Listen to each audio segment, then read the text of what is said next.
네, 사랑하는 성도님들, 6월 오늘 2일 수요일입니다. 오늘도 믿음 안에서 승리합시다.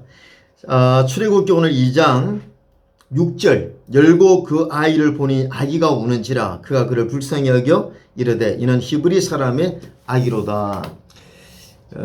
이런 얘기했습니다. 어떤 고아원의 화가, 유명한 화가가 고아원을 방문했는데 그 고아원에 어떤 아이가, 어린 아이가 울고 있어요. 그 우는 이유를 물어보니까 엄마가 손수건을, 돌아가신 어머니가 손수건을 선물했는데 그걸 애지중지 잘 갖고 있었는데 그 잉크를 쏟아가지고 아무리 빨아도 잉크가 지워지지 않아서 너무 속이 상해서 울고 있는다고. 그래서 그 화가가 그 아이에게 야, 이거 내서 며칠만 좀 빌려 달라고 꼭 내가 돌려주겠다고. 그래서 며칠 빌려서 이 아이에게 줬는데 아이가 깜짝 놀란 거죠. 왜냐하면 이 화가가 그 번진 잉크를 이용해서 너무 이쁜 그림에 그 화려한 그림으로 장식한 손수건이 된 것입니다. 여러분, 이 이야기를 들으면서 우리 하나님은 바로 이런 분이 아니시냐. 우리가 때로 실수하고 시행착오하고 넘어지고 막 그렇게 할 때 하나님이 보이지 않는 손이 역사해서 여러분 우리 인생을 더욱더 풍성하게 만드는 일들이 얼마나 많습니까? 그것이 바로 모세 이야기죠. 여러분, 모세는 그 당시에 남자로 그 당시 태어나면 태어나자마자 죽을 수밖에 없는 그런 위기였죠. 아마 요게벳, 모세 어머니 요게벳이 모세가 태어났을 때 야, 내가 딸로서 태어났으면 좋았겠다라고 아마 생각했을 수도 있을 것입니다. 이런 위기입니다.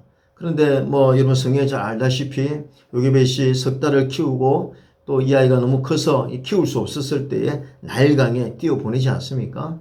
이제 그때 보이지 않는 하나님의 손길이 역사하는 것입니다.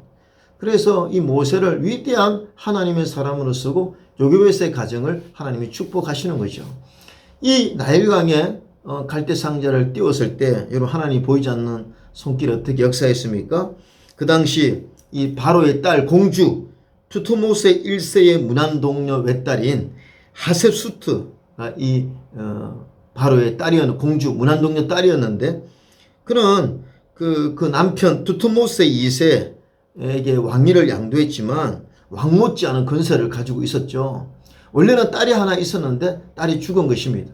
그래서 이 모욕을 하러 나가는데 우연히 그 갈대 상자를 열어보고 그 아이를 보니 아이가 우는지라 그가 그를 불쌍히 여겨 이르되 이는 히브리 사람의 아기로다. 여러분, 그 여인에게 그 갈대 상자가 보이게 한 거, 열어보게 한 거, 그 아이를 보는 순간 긍휼의 마음을 갖게 한 것이 바로 하나님의 보이지 않는 손이라는 것이죠. 여러분, 그 당시에 애굽의 법으로는요 다 죽이는 거예요. 히브리 아이 남자애는 다 죽여야 되는 것입니다. 그걸 알고 있습니다.